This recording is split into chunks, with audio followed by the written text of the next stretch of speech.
Once again, welcome back to KC's Classes. KC's Classesന്റെ മറ്റൊരു വീഡിയോയിലേക്ക് എല്ലാവർക്കും സ്വാഗതം. This is Kiran CS. Sreenarayana open university BCom BBA second semester എക്സാംസിലെ next നടക്കാൻ പോകുന്നത് ഏറ്റവും ഇമ്പോർട്ടൻ്റ് ആയുള്ള തിയറി പേപ്പറാണ് ബിസിനസ് ആൻഡ് കോർപ്പറേറ്റ് ലോസ്. നമ്മൾ ഈ ഒരു സബ്ജക്റ്റിൻ്റെ ഇമ്പോർട്ടൻറ്റ് ക്വസ്റ്റ്യൻസിൻ്റെ വീഡിയോ ഓൾറെഡി അപ്ലോഡ് ചെയ്ത് കഴിഞ്ഞിട്ടുള്ളതാണ്. കാണാത്തവരുണ്ടെങ്കിൽ കാണാം. സ്മാർട്ട് സ്റ്റഡിക്ക് വളരെ ഹെൽപ്ഫുൾ ആയിരിക്കും. നെക്സ്റ്റ് ഉറപ്പായും പ്രതീക്ഷിക്കുന്ന ഓരോ പാർട്ടുള്ള ചോദ്യങ്ങളുടെ ഡിസ്കഷൻ വീഡിയോസ് ആണ് നമുക്ക് ചെയ്യാനുള്ള. ഇന്നത്തെ വീഡിയോയിൽ പാർട്ട് ഡിയിൽ ഉറപ്പായും പ്രതീക്ഷിക്കുന്ന SI ചോദ്യങ്ങളാണ് നമ്മൾ ഇൻക്ലൂഡ് ചെയ്തിട്ടുള്ളത്. വീഡിയോയിലോട്ട് പോണേക്കാൾ മുമ്പ് പറയാനുള്ളത്, നമ്മുടെ സ്ഥാപനം Sreenarayana open university BCom BBA എല്ലാ സെമസ്റ്ററിലെയും ക്ലാസ്സസ് പ്രൊവൈഡ് ചെയ്യുന്നുണ്ട്. നമ്മുടെ ആപ്പിലൂടെയാണ് ക്ലാസ്സസ് അവൈലബിൾ ആവുക. റെക്കോർഡ് ക്ലാസ്സസ് ഉള്ളതുകൊണ്ട് തന്നെ എപ്പോൾ വേണമെങ്കിലും പഠിച്ച് ഡൗട്ട് ഉള്ളത് ചോദിക്കാനുള്ള അവസരം ഉണ്ടെന്നുള്ളതാണ്. ഇതുവരെയുള്ള നമ്മുടെ റിസൾട്ട്സ് ഒക്കെ സൂപ്പർ റിസൾട്ട്സ് ആണ് കേട്ടോ. സോ നമ്മുടെ ക്ലാസ്സിൽ ജോയിൻ ചെയ്ത് പഠിച്ച് നല്ല മാർക്ക് മേടിക്കാൻ താല്പര്യമുള്ള കുട്ടികൾക്ക് ഡിസ്ക്രിപ്ഷൻ ബോക്സിലുള്ള എൻ്റെ വാട്സപ്പ് നമ്പറിൽ കോൺടാക്ട് ചെയ്യാം, ക്ലാസ്സസ് ആക്സസ് ചെയ്യാം. ഓക്കെ, സോ നമുക്ക് എന്തെങ്കിലും വീഡിയോയിലോട്ട് കിടക്കാം. അപ്പോൾ ബിസിനസ് ആൻഡ് കോർപ്പറേറ്റ് ലോസിൽ 5 ബ്ലോക്കുകളായിട്ട് നമുക്ക് കാണാൻ സാധിക്കും. 4 SI ചോദ്യങ്ങളാണ് വരിക. അതിൽ 2 ആൻസർ ചെയ്യണം. അപ്പോൾ നമ്മൾ ആദ്യം പ്രതീക്ഷിക്കുന്ന SI ക്വസ്റ്റ്യൻ ഇതാണ്. നിർബന്ധമായും പഠിച്ചിരിക്കണം. ഫസ്റ്റ് മൊഡ്യൂളിൽ നിന്ന് കോൺട്രാക്റ്റിനെ റിലേറ്റ് ചെയ്തിട്ടുള്ളതാണ്. Explain essentials of a valid contract. വളരെ ഇമ്പോർട്ടൻ്റ് ആയിട്ടുള്ള ക്വസ്റ്റ്യൻ ആണ്.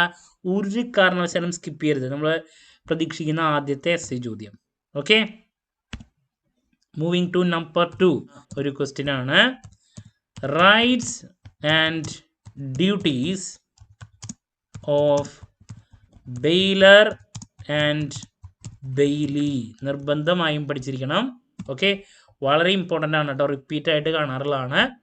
പിന്നെ നിങ്ങളാണ് ഈ ഒരു സബ്ജക്റ്റിൻ്റെ ആദ്യത്തെ എക്സാം എഴുതുന്നത്. അതുകൊണ്ട് തന്നെ ഇതൊക്കെ ചോദ്യങ്ങളാണ് വരാൻ സാധ്യത എന്നുള്ളത് നമുക്ക് 100% പറയാൻ സാധിക്കില്ല. എന്നാലും ഈ ഒരു സബ്ജക്റ്റിൻ്റെ ഇമ്പോർട്ടൻസിൻ്റെ ബേസിലാണ് നമ്മളിത് പറയുന്നത്.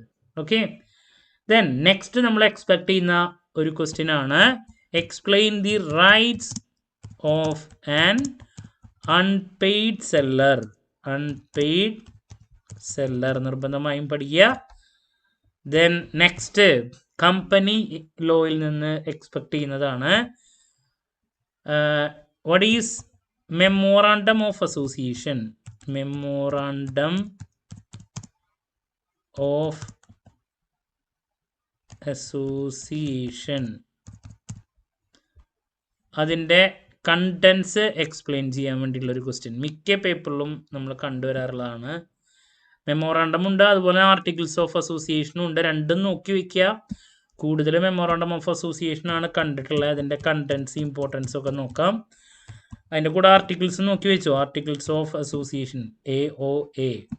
മെമ്മോറാണ്ടം ഓഫ് അസോസിയേഷനും ആർട്ടിക്കിൾസ് ഓഫ് അസോസിയേഷനും ഈക്വലി ഇമ്പോർട്ടൻ്റ് ആണ്. അപ്പോൾ ഞാൻ ഏറ്റവും കൂടുതൽ എക്സ്പെക്ട് ചെയ്യുന്ന 4 ചോദ്യങ്ങൾ ഇപ്പോൾ ആദ്യം തന്നെ പറഞ്ഞിട്ടുണ്ട്. ഇനി ഇതല്ലാണ്ടുള്ള കുറച്ച് അഡീഷണൽ സജഷൻസ് ആണ് നൽകുന്നത്. ഈ 4 എണ്ണത്തിൽ നിന്ന് തന്നെ നിങ്ങൾക്ക് 2 എണ്ണം കിട്ടും. ഏതൊക്കെയാണ്? Essentials of a valid contract, rights and duties of bailor and bailee, rights of an unpaid seller, then memorandum of അസോസിയേഷൻ്റെ കണ്ടൻസ്, ആർട്ടിക്കിൾസ് ഓഫ് അസോസിയേഷനും നോക്കി വയ്ക്കുക. ഇനി അഡീഷണൽ സജഷൻസിലോട്ട് പോകുമ്പോൾ നമ്മൾ പ്രതീക്ഷിക്കുന്നത്, ഇപ്പോൾ കമ്പനിയിൽ നിന്നാണെങ്കിൽ ക്യാരക്ടറിസ്റ്റിക്സ് ഓഫ് എ കമ്പനി, അതുപോലെ തന്നെ ക്ലാസിഫിക്കേഷൻ ഓഫ് കമ്പനി ഉണ്ട്. ഒന്നുകിൽ 5 മാർക്കിലോ അല്ലെങ്കിൽ SIക്കോ നമുക്ക് മാറി മാറി പ്രതീക്ഷിക്കാൻ സാധിക്കുന്നതാണ്.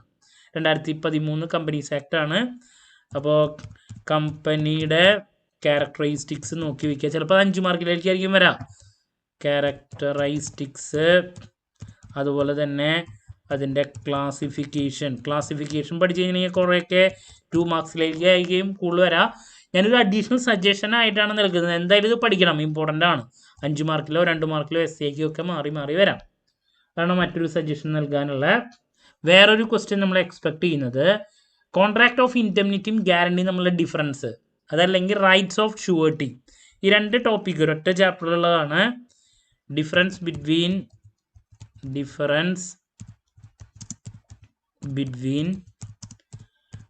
Contract of indemnity and guarantee. അതുപോലെ തന്നെ റൈറ്റ്സ് ആൻഡ് ലൈബിലിറ്റീസ് ഉണ്ട്. അതുപോലെ തന്നെ how to discharge liabilities of surety അങ്ങനെയുണ്ട് ചോദ്യം. ചിലപ്പോൾ ഇത് 5 മാർക്കിനേക്ക് ആയിരിക്കാം. അതാ പറഞ്ഞ ഈ ചോദ്യങ്ങൾ ചിലത് 5 മാർക്സിൻ്റെക്ക് സ്കോപ്പ് ഉള്ളതുകൊണ്ട് എസ്ഐക്ക് സ്കോപ്പ് ഉള്ളതുകൊണ്ട്.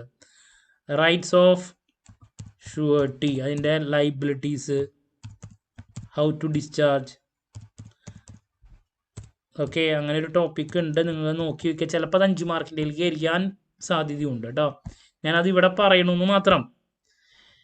ദെൻ ഇതല്ലാണ്ട് പിന്നെ ഒരു 1-2 സജഷൻ കൂടി നൽകാനുള്ളത്. 4 ഉള്ളൂ. ഇതൊക്കെ അഡീഷണൽ സജഷൻസ് ആണ് ഞാൻ പറഞ്ഞു. No exceptions to the rule, no consideration, no contract. Exceptions to the rule, no consideration, no contract. ചിലപ്പോൾ അത് 5 മാർക്കിൻ്റെ ആയിരിക്കാൻ വരാം. ഫൈനലി ഒരെണ്ണം കൂടിയും പറയണു. Remedies for breach of contract. Remedies for the breach of contract. അപ്പോൾ റിപ്പീറ്റ്, ആദ്യത്തെ 4 ചോദ്യങ്ങളാണ് ഞാൻ ഏറ്റവും കൂടുതൽ സജസ്റ്റ് ചെയ്യുന്നത്. ബാക്കി 4 അഡീഷണൽ ആയിട്ട് തന്നിരിക്കുന്നു. ബിക്കോസ് ആ ചോദ്യങ്ങൾ ഇപ്പോൾ എസ്ഐക്ക് വന്നില്ലെങ്കിൽ അത് 5 മാർക്കിന് വരാനുള്ള സാധ്യതയുണ്ട്. അപ്പോൾ അതെന്തായാലും പഠിച്ചു വയ്ക്കണം. അപ്പോൾ ഏതൊക്കെയാ? Essentials of a valid contract, then rights and duties of bailor and bailee, rights of an unpaid seller, then memorandum of association, articles of association, അതിൻ്റെ കണ്ടൻസ്, കമ്പനി എന്താണ്, characteristics of company, classification of company, difference between contract of indemnity and guarantee, rights of surety, liabilities ഉണ്ട്. പിന്നെ exemptions to the general rule, no consideration, no contract, then remedies for the breach of contract. Okay, clarity കിട്ടിയെന്ന് പ്രതീക്ഷിക്കുന്നു. ഇതൊക്കെയാണ് നമ്മൾ പ്രതീക്ഷിക്കുന്ന SA topic കേട്ടോ. Next ഉറപ്പായും പ്രതീക്ഷിക്കുന്ന പാർട്ട് സിയിലുള്ള 5 മാർക്സിൻ്റെ സജഷൻസുമായിട്ട് എത്രയും പെട്ടെന്ന് തന്നെ നിങ്ങളുടെ മുമ്പിൽ എത്താമെന്നുള്ള പ്രതീക്ഷയോടെ നിർത്തുന്നു. This is Kiran CS signing off. Have a nice day. Thank U.